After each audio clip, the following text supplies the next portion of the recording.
réglage de profondeur de la charrue. Bien sûr, il y a un élément important à préparer, c'est le troisième point. Le troisième point, lui, il doit être tendu de façon à ce que quand on pose la charrue sur une surface plane, la charrue soit à l'horizontale. Donc ça, c'est un premier requis. Une fois que ça c'est fait, après, il faut régler la partie relevage. Donc on a deux réglages. Moi, je préfère tenir la profondeur avec le réglage de cette molette là. Donc on baisse pas complètement à zéro. On règle de façon à ce que le premier socle ne soit pas trop profond. Il a toujours tendance à s'enfoncer de trop. Donc je le retiens un petit peu. Donc ça veut dire que le relevage lève un tout petit peu pour éviter que le premier socle ne prenne trop profond. Et ensuite, par cette molette là, on va régler la profondeur. Donc c'est-à-dire qu'on va régler la tension. C'est-à-dire plus ça va être dur et plus la charrue va remonter, le relevage va remonter. Donc si on veut avoir un contrôle de profondeur, il faut arriver à bien régler de façon à ce que on puisse, si vous voulez, quand la charrue va s'enfoncer, le relevage va remonter pour garder toujours la même tension de traction.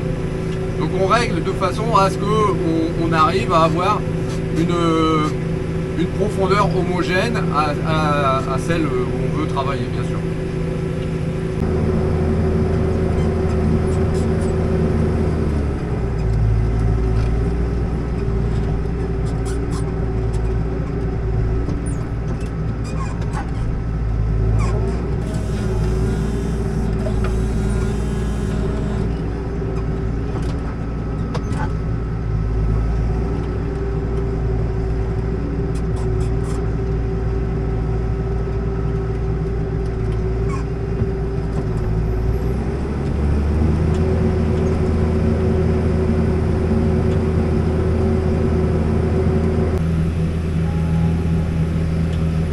De labourer, on arrive en bout de champ, on a réglé déjà le régime moteur. Dans ce qu'on fait, c'est qu'en arrivant en bout de champ, on baisse le régime moteur à son niveau bas qu'on avait réglé, et ensuite on lève la charrue quand on arrive pratiquement au bout.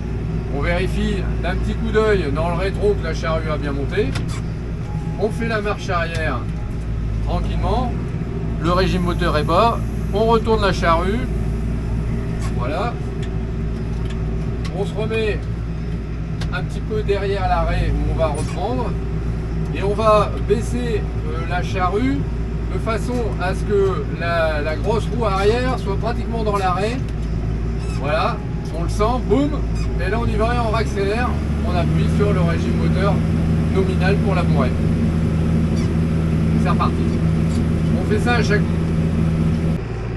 Voilà, maintenant qu'on a labouré les longues plaines champ, vous voyez un peu biscornu, hein, on va reprendre pour faire la fourrière où je suis à peu près à 12 mètres par rapport au bord là-bas, de façon comme mon pulvérisateur fait 24 mètres, voilà, je passe à 12 mètres du bord. Donc là je vais reprendre dans le labour que j'ai fait, retirer au droit.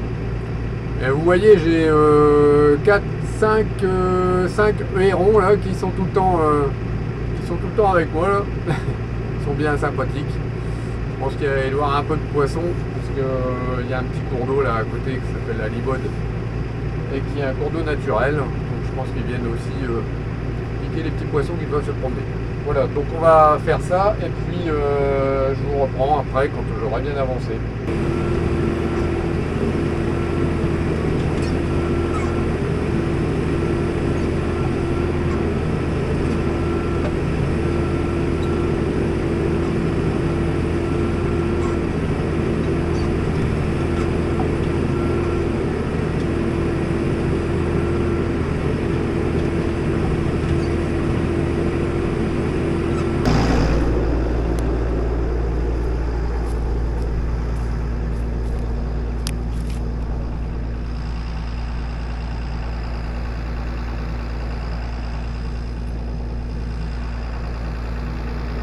Les mouettes qui viennent manger mes vers. Ça c'est pas bon pour la terre parce que les vers c'est ça qui aère la terre. Et les mouettes se déplacent en bande de je sais pas 300-400 peut-être plus et mangent tout derrière l'arrêt. La terre elle est super bonne là. Et le labour est régulier, un petit peu de paille, de résidu de paille qui passe au-dessus, mais sinon bon, le labour est pas mal. Enfin, vous pouvez en juger, c'est pas trop. On peut toujours faire mieux, hein. Voilà, c'est pour les débutants. Puis j'ai toujours mon héron qui est là-bas, qui bouge pas. Il est fidèle.